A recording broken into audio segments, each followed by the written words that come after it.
আজি north east green এবাকাছৰ যি আলোচনা আৰু পুৰস্কাৰ বিতৰণী সভাত থাকি খুবেই ভাল লাগিলে।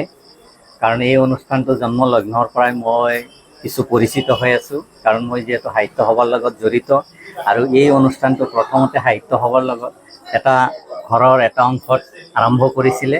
গতিকে জন্মৰ পৰাই তাৰ লগত জড়িত হৈ এটা বস্তু উপলব্ধি কৰিছোঁ যে আমাৰ সৰু সৰু ল'ৰা ছোৱালীসকলৰ যি গণিত বিষয়ত যি ভয় এটা ভাৱ, যে গণিতটো বৰ টান, ইয়াক আমি সহজে কৰিব নোৱাৰোঁ, কিন্তু আজি এবাকাছে সেই দিশৰ ওপৰত খুব বেছিকৈ চৰ্চা কৰিছে আৰু কেনেকৈ সহজ পদ্ধতিৰে ল'ৰা ছোৱালীক আকৰ্ষণ কৰি খেলা ধূলাৰ মাধ্যমেৰে আহিলাৰ মাধ্যমেৰে গণিতৰ বিভিন্ন সমস্যাবিলাক কেনেকৈ সহজে তেওঁলোকে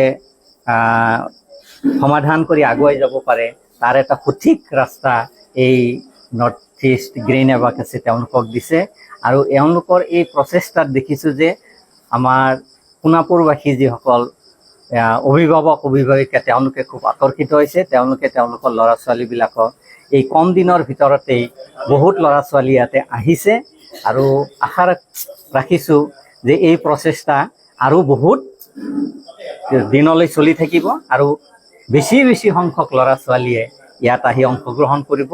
কেইদিন, এক সপ্তাহ বা 2 সপ্তাহৰ একোটা কোৰ্চ, যাৰ জৰিয়তে ল'ৰা ছোৱালীসকলৰ নিজৰ হাতৰ আখৰৰ পৰা আৰম্ভ কৰি কেনেকৈ ধুনীয়াকৈ লিখিব পাৰি।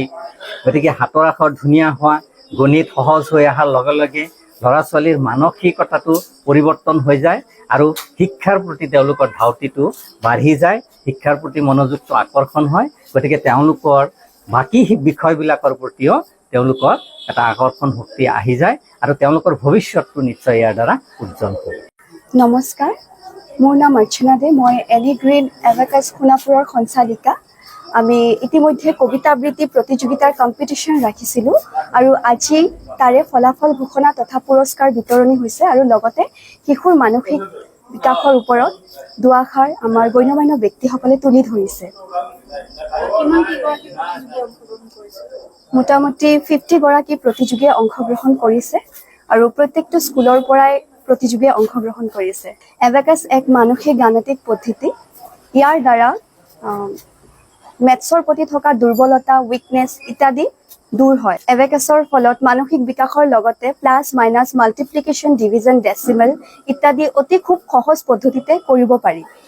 আৰু সেয়ে আমি সোণাপুৰবাসী ৰাইজক অনুৰোধ জনাওঁ যে আপোনালোকে আহক আৰু সুবিধাসমূহ গ্ৰহণ কৰক। আমাৰ এইটো সাহিত্য সভাৰ অপজিট বিল্ডিং।